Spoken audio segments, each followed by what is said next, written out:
We are an agricultural country, pero alam nyo, gutom ang iba nating mga kababayan. Ako po si Dr. Maria Isabel Lanada, ang Director ng Disaster Response and Management Bureau and at the same time, Special Assistant to the Secretary handling Special Projects, Lawa at Binhi. Ang Lawa at Binhi ay isang acronym na ang ibig sabihin ay Local Adaptation to Water Access and Breaking Insufficiency through Nutritious Harvest for the Impoverished. Ito ang Food Security and Water Security Program ng DSWD laban sa kagutuman.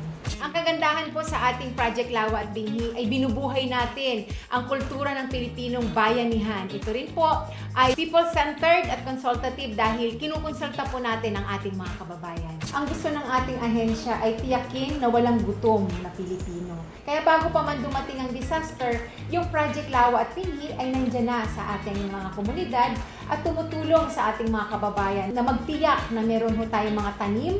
Sa pamamagitan ng Cash for Training at Work, meron ho silang matatanggap na sahod and at the same time, yung kanilang aanihin ay kanila ding kakainin. Tiyakin talaga na mayroong tiyak na tubig sa panahon ng tagtuyot at tiyakin din na may mga sustainabling alternatibong pagkukuhanan ng pagkain ng ating mga kababayan.